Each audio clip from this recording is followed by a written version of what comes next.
দেওরের বিয়ে জন্য আমরা সবাই রেডি হয়ে গেছি। আমি রেডি হয়ে দেখো দেওরের বিয়ে আছে, তো আমি ভালো করে বেশ সেজেগুজে গায়ে হলুদে এসেছি।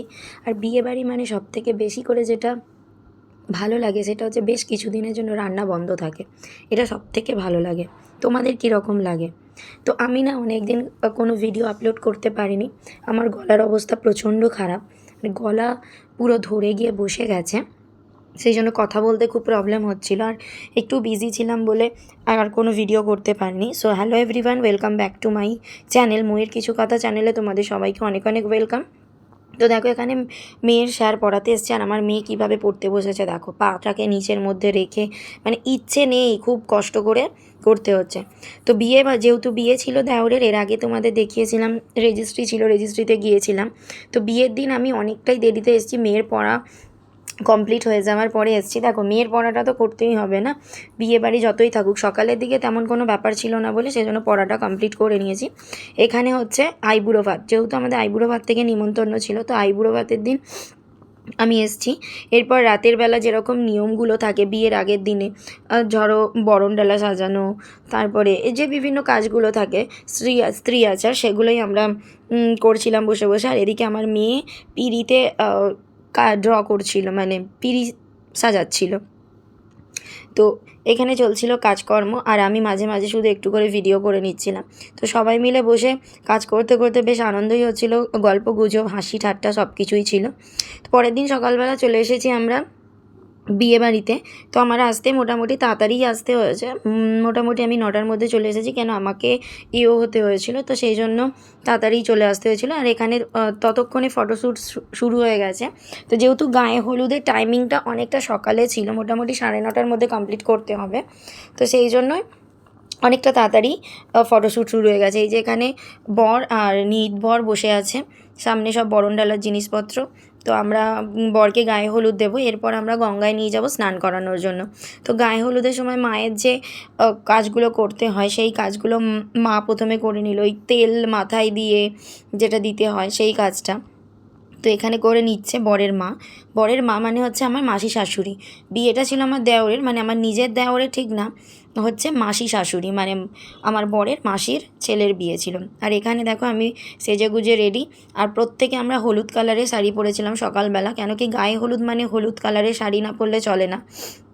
তো একটা হলুদ কালারের, প্রত্যেকে আমরা হলুদ কালারের শাড়ি পরেছি। আর আমরা যারা এই বরের পিছনে দাঁড়াচ্ছি আমরা প্রত্যেকেই হয়েছিলাম। তো মাঝে মাঝে আমি আমার মেয়েকে ভিডিওটা করে দিতে বলছিলাম যে তুই একটু ভিডিওটা ভালো করে করে দে, কিন্তু জানি না কতটা ভালো করে করতে পেরেছে। তো এই দেখো আচার অনুষ্ঠান শুরু হয়ে গেছে। তো আমাকে না সবাই, মানে আমার ননদের বর, মানে আমার নন্দাই, মানে আমার একটাই ননদ। তো আমার নিজের ননদ ঠিক না, মানে মামাতো ননদ, সে আমাকে বলেছে তোমাকে প্রচুর প্রচুর করে হলুদ মাখাবো। তো আগে বরের গায়ে হলুদটা হয়ে যাক। আমরা প্রত্যেকেই মানে গায়ে হলুদে হলুদ টলুদ সবাই খেলেছিলাম, কিন্তু আমার বর এখনও পর্যন্ত মানে এসে উপস্থিত হতে পারেনি বিয়েবাড়িতে। আমাকে ছেড়ে দিয়ে চলে গিয়েছিল, বললো ওর একটু কাজ আছে, কাজটা সেরে তারপর আসবে রেডি হয়ে। আমি বলেছিলাম একবারে সকালে চলে আসতে, কিন্তু আলটিমেট সেটা হয়নি। তো এখানে আমরা প্রত্যেকে গায়ে হলুদে হলুদ টলুদ মেখে নিয়েছি, এবার আমাদের গায়ে হলুদ করার পালা। বিয়ে বাড়ি মানে তো সাজগোজ আছেই, বেশ ভালো করে সেজে গুজে এসেছি আমি। আর দেখো আমাকে কতটা হলুদ মাখিয়েছে, পুরো মুখ ভর্তি করে দিয়েছে হলুদ মাখিয়ে, পুরো হলুদ মাখিয়ে ভর্তি করে। এত এরকম হলুদ মাখালে কেন পুরো মুখ ভর্তি করে? এখানে এখানে এখানে আবার পিঠে লাগাচ্ছে। এ বাবা, এ বাবা, ব্লাউজটা নষ্ট হয়ে যাবে। না আমি স্নান করে এসেছি, আমি দিতে পারি। বলতে বলতে ওই তো বলছে আমিও দিতে পারি। বলতে বলতে পুরোটা। আচ্ছা একটু, আমি যেহেতু শ্যাম্পু ট্যাম্পু করে স্নান করে গিয়েছিলাম, সেই জন্য চুলটা আমি খোপা করে বেঁধে তুলে দিয়েছিলাম, কারণ চুলেতে আমার হলুদ টলুদ হয়ে গেলে আমার চুলটা একদম খারাপ হয়ে যাবে সেই জন্য। আর এখানে দেখো এগুলো তত্ত্ব, মেয়ের বাড়িতে যাবে সেই জন্য সবাই একটা একটা করে তত্ত্ব নিয়ে যাচ্ছে। আমিও হাতে করে একটা তত্ত্ব নিয়ে গাড়িতে তুলতে গেলাম। যদিও আমরা তত্ত্ব দিতে যাব না গায়ে হলুদে মেয়ের বাড়িতে, কেন কি আমরা যাব গঙ্গায়, গঙ্গায় ছেলেকে স্নান করাতে নিয়ে যেতে হবে। তো তত্ত্ব দিতে যাবে, ওই বরের কয়েকটা বন্ধুবান্ধব গেছে। আর এই যে আমরা তারপর বরকে নিয়ে যাচ্ছি স্নান করানোর জন্য গঙ্গাতে। এই যে বর আর তারপর নির্ভর সবাই উঠে পড়েছে। তো আমাকে এই গাড়িতে উঠতে বলছিল, কিন্তু আমি এই গাড়িতে উঠিনি, আমি একটা অন্য গাড়িতে গিয়েছিলাম। এখানে আমরা সব ওরা মিলে রয়েছি, কিন্তু গঙ্গায় এসে পৌঁছে দেখলাম তখন কিন্তু ভাটা চলছে, জোয়ার নেই। তো সবাই আমরা, আর এতটাই মানে ওয়েদার খারাপ ছিল সেদিনকে, বিয়ের দিনকে, চারিদিকে পুরো মেঘ মেঘ করে ভর্তি, মেঘলা আকাশ, মাঝে মাঝেই বৃষ্টি চলে আসছে, মানে ভীষণ বাজে একটা পরিস্থিতি ছিল। তো আমরা যখন বরকে নিয়ে স্নান করাতে এসেছি তখন হালকা ফোঁটা ফোঁটা গুড়ি গুড়ি বৃষ্টি শুরু হয়ে গেছে। তো সেই জন্য আমাকে সবাই, মানে আমার যে বড়রা আছে তারা বলছিল যে একটু তাড়াতাড়ি করে করিয়ে নিয়ে চলে যাওয়ার জন্য। তো আমি সেটাই বলছিলাম সবাইকে, একটু তাড়াতাড়ি করে করিয়ে নিয়ে চলে যেতে বলেছে বাড়ি থেকে। তো দেখো এখানে সবাই আমরা দাঁড়িয়ে রয়েছি। তো আগে গঙ্গায় যেরকম গঙ্গা নিমন্ত্রণ করতে হয় সেটাই করছে। তো সেটা করার পরে তারপরে বরকে স্নান করানো হবে। তো গঙ্গা নিমন্ত্রণ করার পরে বরণ বরণ টরণ তো সেটা পরে, আগে স্নান করাতে হবে। তো যে ঘট ডোবাবে সেও রয়েছে, সে আবার আলাদা, মানে বরকে স্নান করাবে। এখানে এটা হচ্ছে বরের একটা দিদি, যে মানে গঙ্গা নিমন্ত্রণ করলো সেটা বরের একটা দিদি। আমরা প্রত্যেকেই এসেছি, মাসি।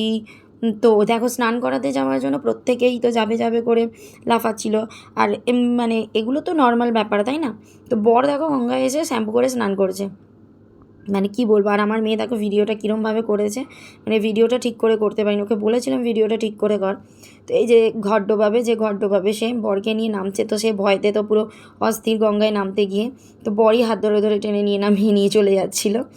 তো এই যেখানে সবাই ডুব দিয়ে স্নান করে নিয়েছে। তো ডুব দিয়ে স্নান করার পর বরের মুখ ঢেকে দিতে হয়। তো বর আরও 2-3 বার করে ডুব দিয়ে নিয়ে ভালো করে গামছা দিয়ে মুখটা ঢেকে নিল। পুরো এমন মুখটা ঢেকেছে কি বলবো। লাস্টে আমি বললাম যে মুখটা একটু খুলে রাখতে, যাতে দেখতে পাই, নইলে হাঁটতে গিয়ে আবার প্রবলেম হবে। তো এই যে সবাই মিলে, আমার মেয়ে তো গঙ্গায় স্নান করবো বলে চেঁচামেচি করছিল, বাট আমি সেটা করতে দিইনি। কেন কি, গঙ্গায় কি স্নান করবে? এই যে আমার বর তো ফোন নিয়ে ব্যস্ত সারাক্ষণই থাকে। এই যে ও গঙ্গায় নামবে বলে পুরো একদম নিচে নেমে গেছে, মানে পুরো একদম তৈরি গঙ্গায় নামবো বলে।